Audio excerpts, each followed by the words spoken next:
자, 요한계시록 22장 12절에서 21절입니다. 요한계시록 22장 12절에서 21절. 예, 드디어 요한계시록을 마칩니다. 그동안 수고 많으셨고요. 매일 새벽마다 이렇게 나와서 함께 말씀을 나누고 또 각자의 기도 제목 가운데 하나님의 음성과 또 은혜를 저희가 경험할 수 있어서 참 감사합니다. 오늘 마지막 절처럼 정말 예수의 은혜가 모든 자들에게 있을지어다라는 이 신적 선언이죠. 이런 축도가 우리 모든 성도님들, 특별히 새벽에 나와 또 인터넷으로 이렇게 함께 예배드리며 또 간구했던 모든 성도님들 가운데 연말입니다. 정말 은혜를 다시 한번 주신 은혜에 대해서 감사하고 새로운 하나님께서 주실 소망 가운데 또 새로운 한 해를 준비할 수 있는 귀한 공동체 되기를 원합니다. 오늘 보면 12절에 네모박스 쳐놓을까요? 보라 내가 속히 오리니. 그리고 20절에 동일한 표현이 있죠. 내가 진실로 속히 오리라. 실은 이게 어제도 나와 있었습니다. 어제 본문의 7절 한번 보시겠습니까? 어제 본문에 보라 내가 속히 오리니. 제가 어제 말씀드렸어요. 어제 본문은 실은 두 개가 연결됐습니다 라고 말씀드렸죠. 21장, 22장 5절까지는 21장에 편입된 내용이라고 그랬습니다. 그죠? 그래서 이거는 에덴의 실패로 끝나지 않는다라고 말씀드렸어요. 우리의 삶에도 실패된 영역이 있어요. 그러나 하나님이 그 실패한 영역을 그냥 두지 않으세요. 하나님은 에덴이 실패했으니 또 다른 무엇인가를 만드신 것이 아니고 실패된 에덴의 상승된 재건임을 말씀하신다라고 어제 그 표현을 썼죠. 상승된 재건이다. 그러니까 이 표현을 썼는데 어제 이제 집에 가서 부부관계 이제 서로 이야기하다가 신혼의 때로 회복하십시오라고 제가 말씀드렸잖아요. 그랬더니 아내가 본인은 신혼의 때 별로 안 좋다고 그러더라고요. 너무 미숙했고 서로 뭐 싸우기도 많이 싸웠을 거 아니에요. 그러니까 내가 얘기한 건 신혼의 그런 미숙할 때로 돌아가는 것이 아니라 하나님께서 두 사람을 만나게 해주실 때 하나 되게 해주실 때 주신 그 초기의 그 언약의 세계로 들어가라는 거다 그랬더니 그럼 그 언약이라는 단어를 사용했어야지 이제 이렇게 얘기를 하는 거예요. 그러니까 저는 그 신혼의 그냥 막 미숙한 때가 아니라 하나님께서 두 사람을 만나게 하시는 그 언약의 세계 그 자체로 우리가 만족할 수 있고 그 하나님께서 계획하신 그 언약의 세계로 돌아가기를 원해요. 그래서 어떤 부분이 일정 부분이 깨어졌다면 그 깨어진 부분을 내버려 두고 다시 또 다른 무엇인가를 찾아 떠나는 인생이 아니라 하나님께서 그 깨어진 부분을 완벽하게 어제 표현대로 하면 상승된 재건을 이루시는 것들을 소망하며 경험하는 귀한 공동체가 되기를 원합니다. 자, 그런데요. 어제 본문에 원래는 5절까지가 그 앞에 21장에 편입된 내용이라고 그랬죠. 예, 그래서 제가 그 베이직 교회 그 새벽 설교 어떻게 순서로 하시나 이렇게 항상 보고 또 듣고 이러거든요. 근데 베이직 교회가 본문을 5절에서 끊고요. 6절부터 마지막 절까지 그냥 화요일 날 묶어서 했더라고요. 그러니까 이거대로 하는데. 그런 의도에서 했나 보다라는 거예요. 왜 그랬죠? 6절부터가 어떻게 된다고요? 예, 에필로그에 들어간다. 예, 자, 그런 관점에서 한번 보세요. 에필로그에 들어가는데 이 에필로그에 들어가는 6절부터 들어오는 표현이 뭐라고요? 보라 내가 속히 오리니라고 돼요. 그리고 에필로그에 또 반복되는 게 뭐라고요? 12절 보라 내가 속히 오리니. 또 에필로그의 거의 마지막 부분에 이제 거의 종결 지점에 나오는 것이 뭐라고요? 내가 진실로 속히 오리라라는 거예요. 자, 이 에필로그라는 관점에서 또한 이 동일한 표현이 3번 반복된다는 것은 우리에게 의미 있는 관찰입니다. 자, 제가 주일에도 말씀드렸어요. 우리의 모든 일상에서의 지금의 삶, 모든 행동에 근거가 되는 것이 있다. 전제가 되는 것이 있다고 말씀드렸죠. 근데 뭐다? 예. 종말이 전제가 된 삶이 우리에게는 기다리는 자, 또 주님이 다시 오시는 그것을 소망하는 자의 모습이다라고 말씀드렸어요. 자, 근데 제가 요한계시록 책을 보다가 동일한 맥락에서 저는 이제 그 마가복음 설명하다 그 얘기를 했었고요. 오늘 이 본문을 설명하는 학자들의 여러 가지 의견 중에 제 눈에 확 들어오는 게 있었습니다. 뭐냐면 이런 표현이에요. 재림의 임박성이, 지금 에필로그입니다.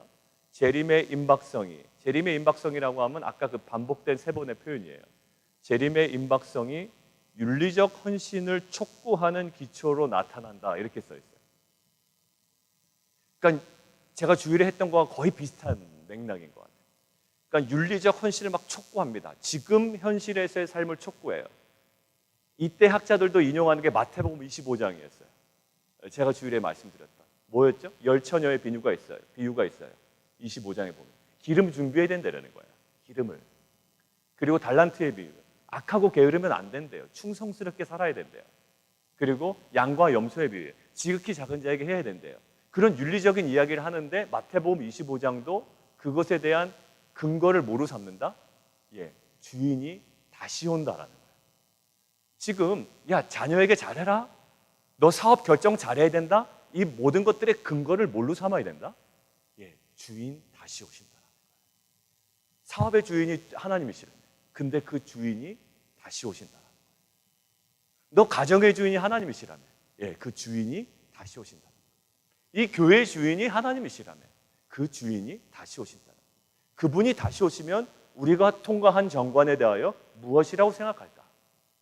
이 통과된 정관에 근거하여 행하는 이 모든 일들을 그 주인이 다시 오실 때 뭐라고 평가할까? 내가 이것을 결정을 하면 나는 힘들어 죽겠지만 그래도 다시 오실 주님이 얼마나 나를 격려하실까? 내가 힘들고 나에게 유리한 이 모든 것들이 아니라 그 주인의 관점으로 그 다시 오실 그 재림의 임박성을 기초로 하여 우리의 오늘의 삶을 준비해 나가는 것, 이것이 요한계시록에서도 동일하게 강조하는 맥락이었어요. 자, 그래서 뭐라고요? 결국 열처녀 비유, 달란트 비유, 양과 염소 비유 모두 주인이 속히 온다. 그리고 오늘 요한계시록의 마지막 에필로그도 내가 속히 온다. 그래서 뭐 어떻게 돼요? 내가 줄 상이 있다는 겁니다. 내가 줄 상이 있어서 그 사람에게 그가 행한 대로 갚아주리라. 근데 이거는요 영원한 보상이에요. 우리가 이 땅에서 사업이 조금 잘 됐습니다. 직장에서 프로모션이 좀 됐습니다. 어떤 하는 일이 좀 협력하는 일이 잘 됐습니다. 그래서 지금 주어지는 그런 물질적인 거나 한시적인 거나 제한적인 것이 아닌 영원한 거예요. 영원한 보상. 자, 그런데 오늘 마지막에 14절, 그동안에 한 번도 제가 얘기 안 했어요. 일부러 14절 오늘 이때 얘기하려고요. 자, 자기 거기 한번 밑줄 그어보실래요? 자기 두루마기를 빠는 자들은 복이 있으니 하고 밑줄 쫙 그어놓으시고 복이 있으니를 동그라미 이렇게 쳐놓으시면 되겠습니다. 자, 이게 말이죠 요한계시록에 나오는 칠복이에요. 칠복. 우리 마태복음에 뭐가 나오죠? 팔복이 나오죠. 그 세상의 복과는 전혀 다른 차원이죠. 근데 우리가 이 세상 살아가는 영적으로 깨어있는 자들, 성도들은 그 팔복을 알아야 되거든요. 엉뚱한 복 붙잡고 살면 안 돼요. 팔복을 알아야 십자가가 이해가 되고 십자가를 알아야 정말 세상의 빛과 소금으로 살아갈 수가 있어요. 자, 그런데 이 팔복에 대응하는 이 요한계시록의 칠복이 어디 나왔냐면 제가 하나하나씩 그냥 불러드릴게요. 절만 적어도 되고 빠르게 적을 수 있는 건 적으셔도 돼요. 첫 번째는 1장 3절에 나와 있어요. 1장 3절에는 뭐냐면 이 계시록의 권면을 읽는 자와 주의하는 자에게 뭐라고요? 복이 있다라고 되어 있어요. 권면을 읽는 자와 주의하는 자. 자, 14절 두 번째 복은요. 14장 13절이에요. 14장 13절에 주 안에서 죽는 자가 복이 있대요. 주 안에서 죽는 자가 복이 있대요. 자, 그리고 세 번째는 16장 15절이에요. 어떤 자가 복이 있냐면 깨어 자기 옷을 지키는 자가 복이 있답니다. 깨어서 자기 옷을 지키는 자. 그리고 네 번째 복은 어디 나오냐면 19장 9절이에요. 이거는 우리 큐트책에 있기 때문에 함께 보면 좋겠습니다. 19장 9절. 어린 양의 혼인잔치에 청함을 받은 자들은 복이 있다라는 거예요. 그게 네 번째 복이에요. 자, 다섯 번째 복은요. 20장 6절입니다. 20장 6절이요. 목요일 본문이죠. 첫째 부활에 참여하는 자들은 복이 있대요. 그게 다섯 번째. 여섯 번째 복은요. 22장 7절이에요. 어제 본문이었을 것 같아요. 어제 본문. 보라 내가 속히 오리니 이 두루마리의 예언의 말씀을 지키는 자는 복이 있다. 이게 여섯 번째 복이에요. 자, 그리고 7번째, 오늘 마지막 최종 결론. 어떤 자가 복이 있느냐라고 할 때 오늘 이 본문이에요. 자기 두루마기를 빠는 자들은 복이 있다라는 거예요. 7복입니다. 요한계시록의 7복. 이거는 특정 어떤 학자만 얘기하는 건 아니고요. 보통 대부분의 학자들이 다 이것들을 발견하고 이것들에 대해 자기 견해를 냅니다. 그래서 7복은 좀 유의하여 보시면 좋겠어요. 왜냐하면 동일한 패턴으로 지금 반복되어 등장하고 있기 때문에 그래요. 자, 그런데 오늘 나온 7복 있죠. 그러니까 이 복을 뭐 한꺼번에 좀 봐도 좋겠지만 오늘은 그거는 나중에 기회가 있으면 보고요. 자, 오늘 옷을 빠는 자들은 복이 있다라고 하는데 이게 어떤 심상을 떠오르게 하냐면 우리가 요한계시록 7장 14절에 적어 놓으세요. 나중에 한번 보세요. 7장 14절에 어린 양의 피에 옷을 씻어 희게 하는 자들이라는 표현이 있거든요. 기억나시죠? 예, 그런 표현이 있다라는 게 기억이 나실 거예요. 어린 양의 피에 옷을 씻어 희게 하는 자들이라는 게 7장 14절에. 근데 그때 어린 양의 피에 옷을 씻다, 희게 한다 할 때 그 동사 시제가 어떤 시제냐면 부정과거예요. 그러니까 부정과거라고 하면 학자들이 뭐라고 이제 이걸 해석하냐면 과거에 어떤 시점에 일어난 거예요. 발생한 겁니다. 그걸 이야기한 거예요. 7장 14절에 이야기하는. 그런데 오늘 이야기하는 이 22장 14절에 있는 거예요. 22장 14절에 옷을 빠는 자들이라고 할 때 이 빠다라는 동사의 시제가 뭐냐면 현재형이에요. 동일한 것 빠는 건데 어린 양에 빠는 건데 이거는 부정과거로 사용했고요. 7장에서는 오늘 22장에서는 현재형으로 사용했어요. 자, 현재형으로 사용하고 그런 자들이 복이 있대요. 그러면 현재형의 의미가 뭘까라고 했더니 뭐냐면 현재 시제는 그들의 삶을 특징 짓는 이런 복이 있는 사람들은 이런 사람들이야 라고 특징 짓는 어떤 거예요? 지속적인 행동을 가르친다는 거예요. 그러니까 한 번 빤 자들이 아니라요. 계속 빠는 자들이에요. 이것을 강조하려고 그래요. 지금 22장 14절은. 복이 있다. 어떤 자들? 과거에 한 번 빤 자가 복이 있다. 이게 아니라 물론 그것으로 인하여 우리가 정결하여지고 깨끗하여지고 구원을 얻지만 지금 복이 있다라고 할 때 무엇을 얘기하냐면 계속적으로 그 행위를 지속하며 반복하는 자들이라는 의미가 있습니다. 결국 지속적인 무엇을 하라? 지금 언제 온다? 내가 속히 온다. 지속적으로 예수님의 오심을 준비하는 자들의 모습이 어떠했는가라는 것들을 오늘 마지막 7번째 복의 모습에서 알려주고 있습니다. 우리들 교회는 예수님의 재림을 준비하는 교회가 되기를 원하고요. 우리 각자 모든 성도들도 무엇을 예비하느냐? 저는 돈 벌어서 그냥 다 맞아요. 그런데 우리는 단 한 가지, 주님의 다시 오심을 준비하는 자들이에요. 그래서 복음을 전하는 거고요. 그래서 교회를 개척한 거예요. 우리가 잘 살아보세요 하려고 교회 개척한 것이 아니고요. 주님의 다시 오심을 준비하는 세대와 교회로서 이 땅 가운데 온전히 빛과 소금의 사명을 감당하기 위하여 부름받은 줄 믿습니다. 그래서 재림을 준비하는 세대가 반드시 준비해야 되는 모습들인데 뭐예요? 지속적으로 자기 옷을 빠는 자들. 제가 말씀드렸죠. 날마다 나와서 눈물로 기도하고 그게 지질이 궁상이 아니라 정말로 그것이 주님의 재림을 준비하고 날마다 레위기에서처럼 거룩을 추구하며 또 거룩하지 못한 자기의 모습을 발견하고 주님께서 주신 거룩을 날마다 덧입는 행위인 거예요. 내가 거룩하다라는 증거가 뭐라고요? 내가 오늘도 회개할 수 있으면 거룩한 거라고. 내가 어제 착한 일을 많이 해서 거룩한 것이 아니라 아무리 착한 일을 많이 해도 우리는 죄인이에요. 내가 거룩하다라는 증거는 뭐냐면 내가 오늘도 주 앞에 회개합니다 라는 중심에서의 회개가 날마다 꺼지지 않는다면 그것이 진정한 거룩한 자의 모습인 줄 믿습니다. 오늘 마찬가지예요. 옷을 과거에 빨았다라고 주장하면 안 돼요. 오늘도 옷을 빨고 내일도 옷을 빨고 현재형으로 계속 그것이 지속되는 삶, 그것이 예수 그리스도의 재림을 준비하는 거룩한 공동체의 삶인 줄 믿습니다. 결국 이것이 중단 없이 지속되어야 되고 계속되어야 되는 우리의 일상에서의 거룩이고요. 그것이 재림을 준비하는 공동체의 아주 온전한 복 있는 자의 모습인 줄 믿습니다. 자, 그러면 저희 공동체는 정말 그 예수님의 다시 오심을, 재림을 준비하는 교회가 되기를 원해요. 막 여러 가지로 복잡해 있다가 그 부르심과 그 사명과 비전 앞에 다시 한번 확 깨어 일어나는 공동체가 되기를 원하는 거예요. 막 복잡한 일 많거든요. 그러나 우리가 여러 가지 결정할 때 어떻게 결정해야 되지? 자, 종말론적으로 결정합시다. 주인이 나중에 오시고, 그리고 예수님의 다시 오심을 준비하는데 무엇에 유익이 되는지, 별로 큰 문제가 없어. 그러면 갑시다. 주님의 다시 오심을 준비할 때 반드시 감당해야 될 일이 지금 마지막에 적혀 있어요. 자, 6절 보시겠습니까? 16절. 너희에게 뭐하게? 증언하게 하였노라. 누구를 보내서요? 사자를 보내서 너희에게 증언하게 했대. 근데 이것이 우리에게 임할 뿐만 아니라 이것이 확장이 됩니다. 결국 성령과 신부가 말씀하시기를 어떤 메시지가 선포되어야 될까요? 거기 17절에 오라라는 메시지. 오라 할 것이 하시는도다. 오라 할 것이요. 또 올 것이요. 와서 받으리라는. 그래서 이것들 외에 하나라도 제하면 안 되고 더 추가해도 안 돼요. 온전히 전해야 되는 사명이 있음을 요한계시록 마지막 부분에 담겨져 있다는 것들을 우리가 꼭 주목해야 됩니다.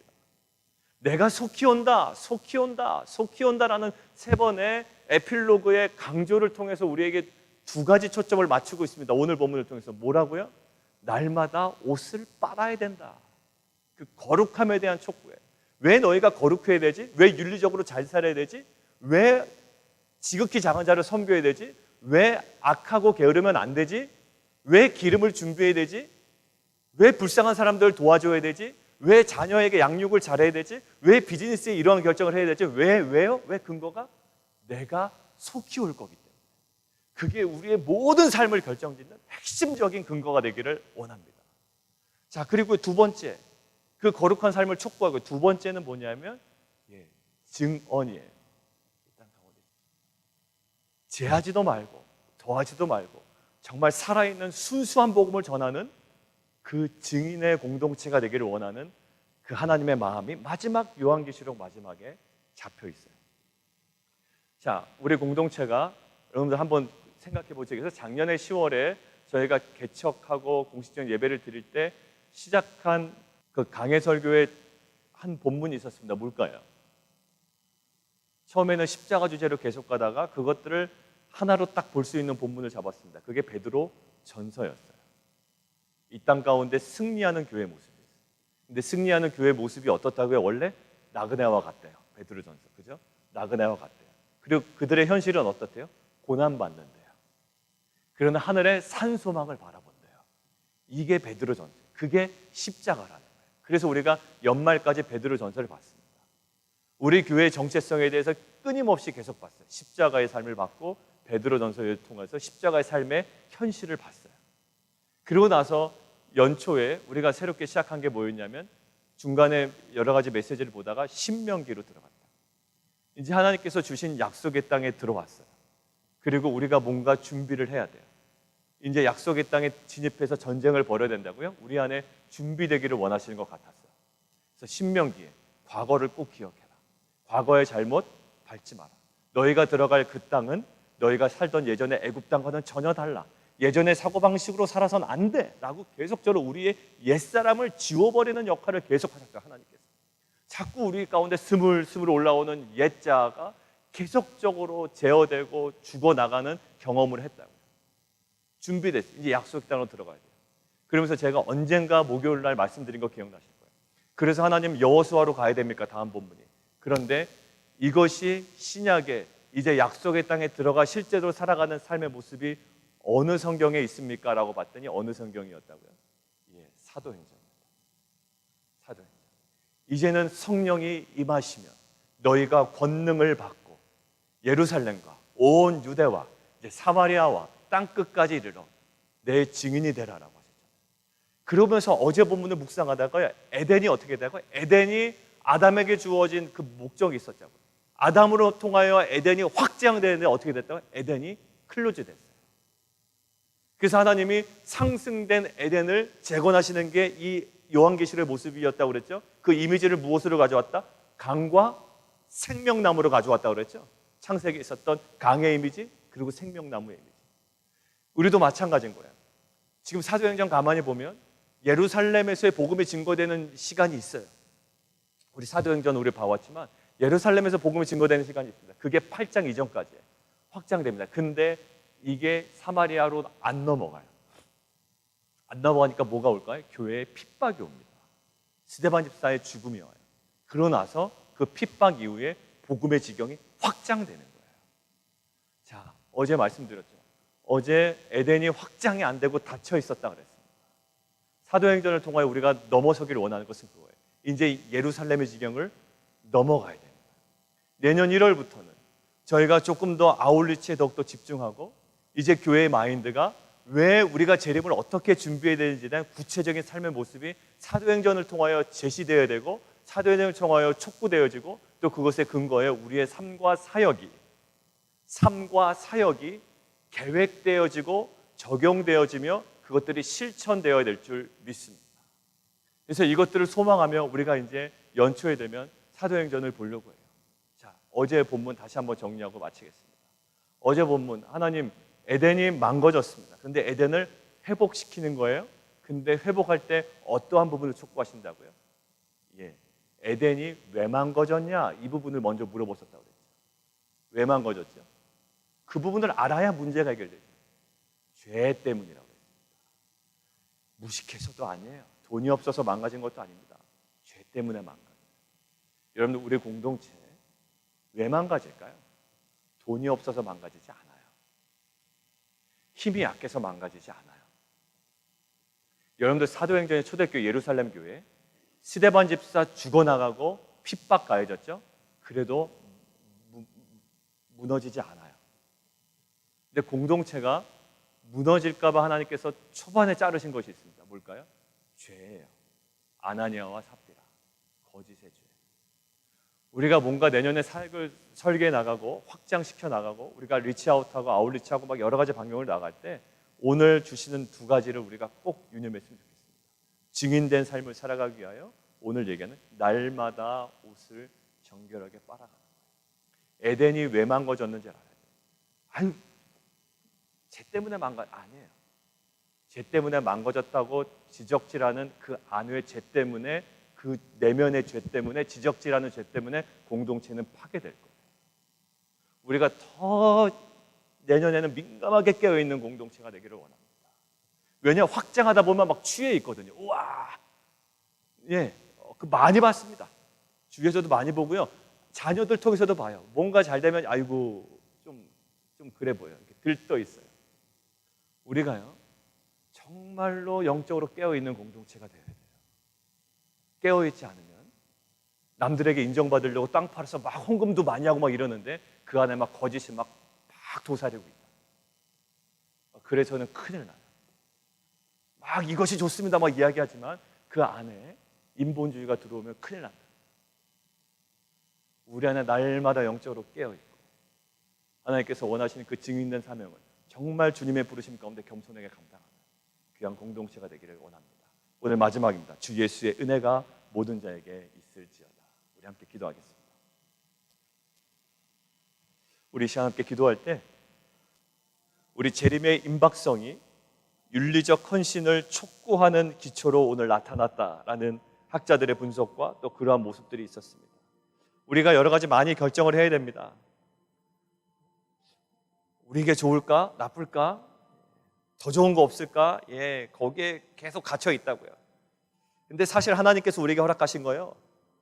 우리 가운데 안 좋아 보이는 결정도 너무나도 많았거든요. 너무 힘든 결정도 많았습니다. 그런데 하나님은 그것을 통해서 하나님의 거룩한 선을 나타내셨다고요.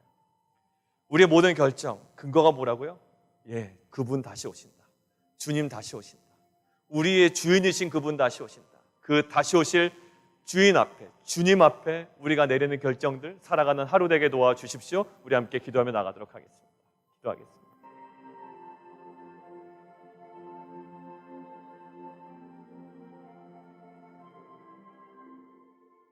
그리고 주님께서 말씀하십니다. 내가 진실로 속히 오리라.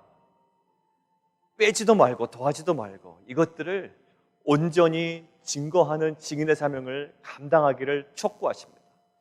가장 힘든 시절을 지났던 초대교회 성도들이었을 거예요. 그러나 그 증인된 삶을 놓치지 말아야 할 것을 주님께서 말씀하십니다. 근거는 뭐라고요? 예, 내가 다시 온다라는 거예요. 내년에 이제 1년 동안 저희가 준비 많이 했습니다. 1년 동안 준비해서 정관도 통과됐고요. 이제는 계속 또 다른 걸 준비하면 안 돼요. 자꾸 이제 가나안 땅 들어가야 되는데 그 모압 평지에서 자꾸 머뭇머뭇거리고 있으면 안 된다고요. 이제 들어가야 돼요. 예루살렘으로 가야 되고요. 이제 사마리아로 가야 됩니다. 이제는 리더십도 딱 출범이 돼야 돼서 뽑혀서 이제 뭔가 진행이 돼야 돼요.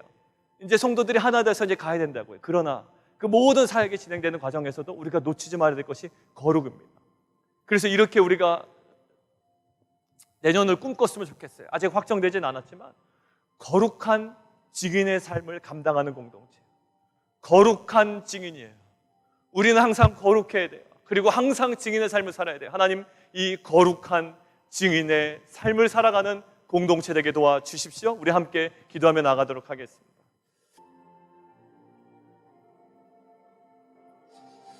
우리 한 가지만 더 기도하겠습니다. 이종호 선교사님 어제 또 개인적으로 연락 오셨는데요. 이제 임상시험 그 결과가 이제 조만간에 그분 중에 나온다고 그럽니다. 아무리 늦어도 이제 그 금년에는 이제 어떤 방식이든 이제 항암 치료가 들어갈 거라고 이야기를 하세요. 그래서 기도해 주셔서 감사합니다. 그리고 가끔 아마 새벽에도 들어오시고요. 저희 예배 때 들어오셔서 또 같이 예배 드리시고 또 같이 기도할 때 같이 함께 기도하십니다. 우리 이종호 선교사님 좀 회복을 위해서 기도해 주시고요. 특별히 내 자녀들 항상 기도해 주세요. 우리 마음의 평안함과 또 하나님을 의지하는 마음 놓치지 않도록 기도해 주시고, 우리 김채수 권사님 기침, 제가 권사님 기침하는 거 뭐 걱정하고 또 때로는 전화해서 기도하고 그랬지만 제가 기침을 하다 보니까 정말 힘드셨겠다 또 생각이 드는 거예요. 더 많이 기도하지 못한 건 좀 죄송스러웠고, 아무튼 여러 가지로 또 병원 진단도 받아야 되고 또 진단 받고 나서 여러 가지 기도 제목이 있으신 분들이 있는데, 하나님 정말 그것이 우리에게 계속 깨어 기도하게 하신 하나님의 또 다른 우리의 또 사인인 줄 믿습니다. 하나님, 우리가 기도할 때 하나님 정말 치유의 은혜를 허락하여 주십시오. 함께 기도하며 나가도록 하겠습니다.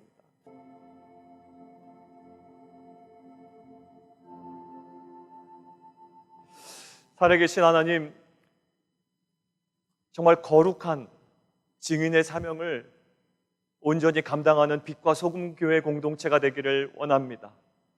하나님, 여러 가지 기도의 제목들이 저에게 많은 것은 더욱더 하나님을 의지하게 하는, 하나님을 바라보게 하는 하나님의 은혜의 섭리임을 저희는 믿습니다. 비즈니스 가운데서도, 직장 가운데서도, 가정 가운데서도 또 건강 문제로 기도하게 하시는 것, 저에게는 정말 은혜의 자리입니다. 그 하나님 간구를 통하여 하나님께서 예비하신 은혜와 치유와 또 회복과 또 해결을 경험하는 정말 귀한 공동체 될 수 있도록 인도하여 주옵소서. 특별히 이종호 선교사님 이제 조만간에 항암 치료가 시작이 되는데 그 모든 치료 과정도 하나님의 주권 아래 있음을 믿습니다. 특별히 내 자녀에게 하나님 위로하시고 또 하늘에서 주시는 귀한 격려와 평안과 하나님 정말 감사가 날마다 넘쳐날 수 있도록 주님 은혜 베풀어 주시옵소서. 예수 그리스도 이름으로 기도드리옵나이다.